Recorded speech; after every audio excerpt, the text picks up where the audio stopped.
You've felt this feeling before, that restless itch when nothing's happening. The constant urge to check your phone, again. Your phone calling for no reason.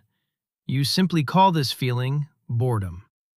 In 1869, a doctor named this feeling something else entirely, a real disease.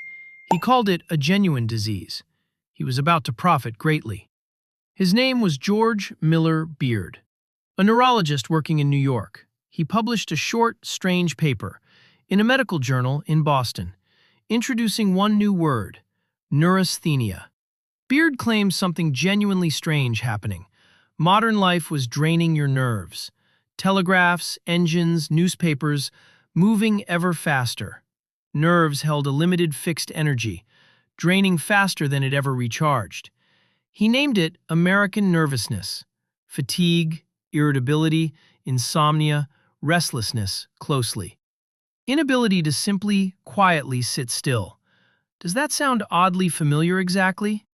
But here's the contrast, though. Stillness was simply, plainly normal once. Hunter-gatherers did visibly nothing often. Watching, waiting, sitting quietly by fire. That wasn't ever really a disorder, just what living simply felt like. Beard saw that exact same stillness, and he called it sickness. And remarkably, it sold well. In 1881, his book sold widely.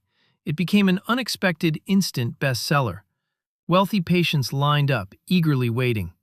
Neurasthenia was simply the perfect excuse. Not your fault, civilization's fault. It came bundled with a cure, electrotherapy machines rented by the month, tonics named simply nerve food, Nervine, rest cures from physicians like Mitchell, patients locked away in dark rooms, no reading, writing, or hard thinking. By the 1890s, an industry formed, treating one simple, common discomfort, really. Discomfort, simply, when nothing was happening. Worth tens of millions every year. Someone always ready to sell you. But this was honestly just surface. Neurasthenia never quietly faded away, though. It spread quickly across the Atlantic. Even Freud diagnosed it, in Vienna. The label stuck around for decades, dropped from the manuals by 1980. Later, scientists ran a fresh experiment, revealing something deeply disturbing, actually. Timothy Wilson published a 2014 study in the journal Science itself. He isolated people completely alone always. No phone allowed, no book. Just thoughts for 15 full minutes. Most people genuinely, truly hated it, called it their single worst part.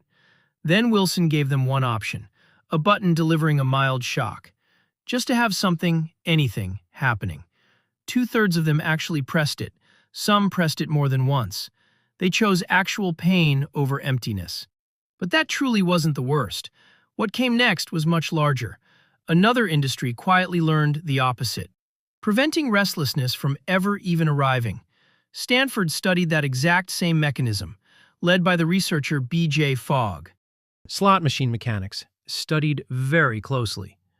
Unpredictable rewards, a pull, then maybe, notifications, an endless, truly infinite scroll.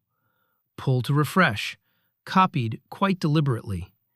Every empty second became pure profit. Tristan Harris called it attention economy, ensuring you're simply never, ever bored. A wandering mind can't be monetized, worth hundreds of billions today, built entirely on one metric, time. 4 full hours daily staring screens, not because they ever truly chose. Boredom gets erased before you notice. Now picture this exact scene clearly. New York City, 1875 exactly. A patient describes restlessness and fatigue. Beard recommends a machine sold downstairs. Now picture Silicon Valley, century later. A team carefully studies engagement data, testing exactly how long people tolerate. Designed to arrive 1 second earlier. 2 separate rooms, a century apart. The exact same target, both times. Your tolerance for absolutely nothing happening. Here's exactly what nobody tells you. Boredom truly isn't actually a malfunction. Researchers at Central Lancashire confirm this. Boring tasks sparked significantly more originality. Boredom isn't actually truly empty, ever. It's simply your mind searching, quietly. You were genuinely never truly broken. Sold the exact same story, twice. Once by a doctor needing patience, again by an industry needing attention. Both wanted you fleeing this emptiness. Maybe it simply never really was. Maybe it simply never really was.